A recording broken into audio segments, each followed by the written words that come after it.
अस्सलामुअलैकुम दोस्तों, आज हम बात करेंगे एक ऐसे खतरनाक हथियार की जो अमेरिका के बाद सिर्फ पाकिस्तान तैयार कर सका। वो हथियार कौन सा है, उसकी खुसूसियात क्या हैं और किस टेक्नोलॉजी से लेस है। मजीद तफसीलात में जाने से कबल तमाम नए आने वाले दोस्तों से दरख्वास्त है कि रेड सब्सक्रिप्शन बटन पर क्लिक करके हमारे चैनल को सब्सक्राइब कीजिए और साथ ही नमूदार होने वाली घंटी की अलामत को दबा दें। दोस्तों, लगता है पाकिस्तान के साथ अल्लाह का कोई खास ही मामला है। इस मुल्क को भारत की तरफ से भी कई ताने मिले कि पाकिस्तान सुई तक नहीं बना सकता, मगर फिर दुनिया ने देखा कि इस मुल्क ने दिफाई आलात हथियारों की तैयारी मुल्की सतह पर शुरू की। रेडार, एविनिक्स और लड़ाका हथियारें भी पाकिस्तान खुद बनाता है। यहाँ तक कि पाकिस्तान नए और जदीद तरबीती हथियारों के अलावा 5वीं नस्ल के लड़ाका हथियारें भी पाकिस्तान खुद बनाने जा रहा है। पाकिस्तान आइंदा चंद सालों में स्टेल्थ टेक्नोलॉजी के हामिल मुख्तलिफ किस्म के हथियार, जिनमें लड़ाका हथियारों के अलावा फ्रीगेट्स, आबदोजें और मजीद मिसाइल शामिल हैं, बनाने के काबिल हो जाएगा। मैं यहाँ सिर्फ 2 या 3 मिसालें आपको दूंगा। एटम बम बनाने के लिए जिस मशीन में यूरेनियम को अफजुदा किया जाता है, इस मशीन को सेंट्रीफ्यूज मशीन कहते हैं। ये नहायत तेजी से घूमती है और 1 सेकंड में कई हजार चक्कर लगाती है। बाज वजूहात की वजह से ये सिर्फ एल्यूमिनियम से ही बन सकती है और अपनी तेज तरीन रफ्तार की वजह से चंद घंटों में नाकारा हो जाती है। पाकिस्तान दुनिया का वाहिद मुल्क है जिसने सेंट्रीफ्यूज मशीन स्टील की बनाई है, जो कई हफ्तों तक कारआमद रहती है। इस मामले में पाकिस्तान ने अमेरिका समेत दुनिया के सारे ममालिक को पीछे छोड़ दिया है।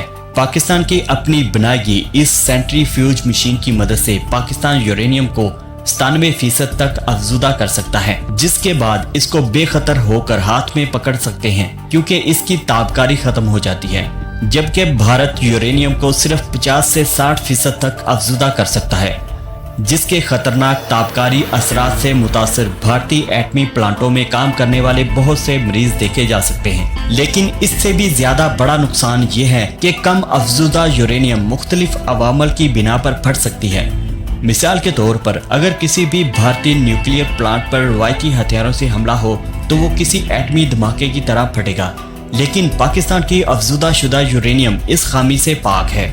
अमेरिका ने काफी अरसा पहले यूरेनियम धात की एक भरत बनाई थी जो दुनिया की सख्त तरीन धात बन गई। इस धात से फिर अमेरिका ने जंगी टैंक बनाने शुरू कर दिए। इराक पर हमले के दौरान उन्होंने अपने इन्हीं टैंकों में से कुछ टैंकों को बगदाद में दाखिल किया, जिन पर सद्दाम की फौज ने अपने सारे हथियार आजमाए, लेकिन इन टैंकों पर जरा असर नहीं हुआ, जिसके बाद सद्दाम की फौज के हौसले पस्त हो गए। पाकिस्तान अमेरिका के बाद दूसरा मुल्क है जिसने वही यूरेनियम का भरत बनाने में कामयाबी हासिल कर ली है, मगर पाकिस्तान फिलहाल ऐसे टैंक बनाने की पोजीशन में नहीं है। लेकिन पाकिस्तान ने इस धात से ऐसे गोले जरूर बना लिए हैं जो इन नाकाबिले शिकस्त अमेरिकी जंगी टैंकों को तबाह कर सकते हैं। एटम बम बनाने के लिए एक जंजीरी अमल की जरूरत होती है, जिसके लिए यूरेनियम की एक खास मिकदार चाहिए होती है। इस मिकदार से कम यूरेनियम की सूरत में वो जंजीरी अमल शुरू नहीं किया जा सकता। इस कम से कम मिकदार को क्रिटिकल लिमिट कहा जाता है। इसीलिए एटम बम हमेशा बड़े हुजम के होते हैं और इनको सिर्फ जहाज या फिर मिसाइलों के जरिए दागा जा सकता है। अब तक क्रिटिकल लिमिट से कम मिकदार से एटम बम बनाने की तमाम कोशिशें नाकाम हो चुकी हैं। कुछ साल पहले जब उसामा को पाकिस्तान से पकड़ने का ड्रामा रचाया गया, तो इसके बाद अमेरिका ने पाकिस्तान के खिलाफ नहायत जारहाना रवैया इख्तियार कर लिया था, जिस पर साबिका सदर परवेज मुशर्रफ ने अमेरिका में बैठकर कहा था कि पाकिस्तान ने क्रिटिकल लिमिट से कम यूरेनियम से एटम बम तैयार करने की सलाहियत हासिल कर ली है, जिसको एक ब्रीफ केस में ले जाया जा सकता है। यही दावा पहले रूस ने भी किया था, लेकिन पाकिस्तान के मामले में कुछ और गवाहियां भी सामने आई हैं, जो कि अगर सच साबित हो गई तो पाकिस्तान दुनिया की उन सारी बड़ी ताकतों के लिए भयानक ख्वाब बन जाएगा, क्योंकि इस सूरत में आप जंग का खतरा मोल लिए बगैर और जिम्मेदारी लिए बगैर किसी भी मुल्क पर एटमी हमला कर सकते हैं। बिलाशुबा इस खबर ने अमेरिका के होश उड़ा दिए थे। उनके बहुत से माहिरीन ने इसको परवेज मुशर्रफ की अमेरिका को डराने की एक चाल करार दिया था, मगर सच्चाई अल्लाह ही बेहतर जानता है। लेकिन ये जरूर हुआ कि अमेरिकी गुस्सा झाग की तरह बैठ गया।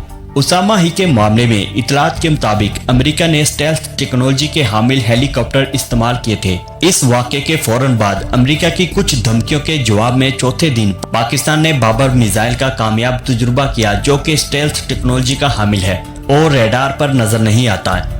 इस तजुर्बे ने अमेरिका के साथ साथ भारत को भी हैरान कर दिया था, क्योंकि पाकिस्तान ने स्टेल्थ टेक्नोलॉजी का हामिल एक ज्यादा खतरनाक हथियार तैयार कर लिया था, जिसकी जदीद सूरत बाबर 3 मिसाइल है। चंद साल पहले भारत ने इसराइल से एक इंतहाई महंगा और जदीद तरीन रडार सिस्टम खरीदा था, जो जमीन पर असलहे के डिपो यानी जमीन पर असलहा की मौजूदगी की निशानदही कर सकता है। जवाब में पाकिस्तानी माहिरीन ने कुछ ही अरसा में नहायत कम खर्चे से एक ऐसा नेट जालनुमा ढांचा तैयार कर लिया, जो कई हजार सेंटीग्रेड दर्जा हरारत को रोके रखता है और जहाज से नजर नहीं आता। मुख्तलिफ किस्म की लेजर शुआओं को भी बेकार कर देता है। सिर्फ इस नेट से अपना असलहा ढांप लें तो भारत और इसराइल का जदीद तरीन असलहे की निशानदही करने वाला सिस्टम बेकार है। बेशक कायद-ए-आज़म मोहम्मद अली जिन्ना ने बिल्कुल ठीक फरमाया था कि दुनिया की कोई ताकत पाकिस्तान को खत्म नहीं कर सकती। दोस्तों, अगर आपको हमारी वीडियो पसंद आई हो तो इस वीडियो को फेसबुक, ट्विटर और व्हाट्सएप पर शेयर कीजिए। नीज हमारे चैनल को सब्सक्राइब कीजिए और कमेंट सेक्शन में पाकिस्तान जिंदाबाद, पाक आर्मी जिंदाबाद और ISI जिंदाबाद का नारा लगाकर अपनी मोहब्बत का इजहार जरूर कीजिए। शुक्रिया।